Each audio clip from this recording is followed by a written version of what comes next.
Vous voulez la vérité? C'est ça que vous voulez? La vérité. Moi j'ai l'impression qu'il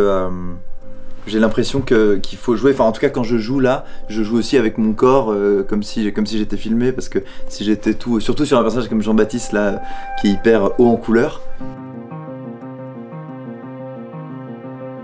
Moi j'aime bien quand les comédiens se mettent à la direction, parce qu'il y a un truc où ils savent de quoi ils parlent, et là clairement elle sait de quoi elle parle, quoi. Donc c'était très agréable de retravailler avec Andrea, mais cette fois dans un nouveau rapport, c'était très agréable. Andrea Brus, parce que j'adore travailler avec elle, et je savais que ça allait être bien, parce que je connais son exigence, et je connais sa finesse, sa sensibilité. Pas du tout assuré, mais c'est super en même temps que tu t'éclates d'un seul coup. Joyeuse à... Voilà, voyons jusqu'où on peut aller. J'adore cet exercice-là, ce travail-là, d'être derrière le micro, avec le texte sous les yeux, d'essayer de le faire vivre comme ça, phrase après phrase, sans être passé par tout le travail d'apprendre son texte, de sentir tout ça. Juste là, c'est immédiat, c'est entre la feuille et le micro, la voix. Joyeux anniversaire, joyeux anniversaire, joyeux anniversaire. Non. C'est drôle parce que je me rends compte que quand je dirige, je ferme beaucoup les yeux, je me coupe complètement de l'image, alors que quand on met en scène les acteurs, il y a vraiment la question de l'investissement de l'espace. Là, c'est un autre espace, c'est vraiment un espace imaginaire. Et du coup, la direction se fait vraiment différemment. Puis avec des plans comme ça, sonores, d'intimité, on peut se permettre d'aller très très loin dans l'intime. Et ça, c'est, je trouve, la grande différence, par exemple, avec le théâtre. Et en même temps, ça se rapproche beaucoup du cinéma. Mais rassurez-vous, Madame Lambert. Tout ceci n'a rien à voir avec vos dossiers passés. C'est vrai qu'il y a vraiment une rencontre entre une voix et un rôle, alors qui est pas coupé du corps, mais qui d'un seul coup, c'est une espèce de composition plus sonore, quoi, où on compose les voix les unes avec les autres.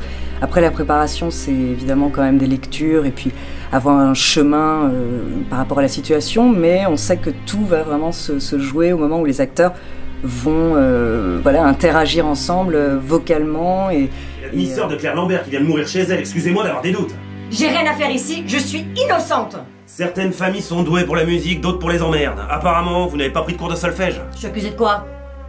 J'ai des questions à vous poser. À propos de lui. Adolphe? Le texte, moi, m'a beaucoup plu, donc j'ai découvert via, évidemment, le roman donc de Pierre Cérizier, L'intraitable chagrin de la bourgeoisie. J'ai adoré sa tonalité, voilà, une écriture assez corrosive, c'est vraiment, il tresse comme ça un portrait des gens un peu au vitriol, et en même temps on sent que c'est autobiographique, donc il y a quelque chose qui est de l'ordre d'une observation très rigoureuse du monde, et en même temps une bienveillance. Je n'étais pas dans mon état normal. Ça va si je dis j'étais pas dans mon état normal? Oui, tout à fait. Avec une voix un tout petit peu plus pleine, voilà, il y a plus de...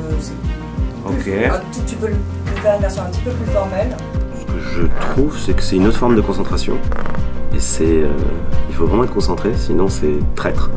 J'aime bien le rapport comme ça, qui est assez concentré avec les partenaires ou les partenaires. Et en plus, on s'amuse bien, enfin on trouve des bons persos assez rapidement, c'est excitant, quoi. Vous reconnaissez... C'est vrai, j'ai souvent pensé de ma sœur, on se déteste. Et j'aurais pas pu le faire, je sais même pas comment on s'y prend, je connais aucun présent. Andrea, je la connais depuis toujours. Mais avec elle, j'ai été dirigé plusieurs fois dans des pièces, j'ai joué avec elle au théâtre. Et j'adore, voilà, elle sait ce qu'elle veut. Elle est précise. Non, je suis là. C'est pas interdit de s'engueuler avec des gens qu'on n'aime pas? Non. Sinon, qu'est-ce qu'on se ferait chier avec ma femme? J'ai jamais quitté le magasin. Ouais. J'ai accepté le projet parce que je connais bien Andrea, j'ai travaillé avec elle et que j'ai bien aimé le texte. Je trouve que c'est assez bien écrit, qu'il y a une véritable construction à l'intérieur du texte. Alors voilà, j'ai trouvé que c'était sympathique à faire. On n'a pas besoin d'apprendre le texte déjà. Il y a des choses qui ne vous déçoivent jamais, Fernand. Je dois vous avouer que vous faites partie des choses qui ne m'ont jamais déçu.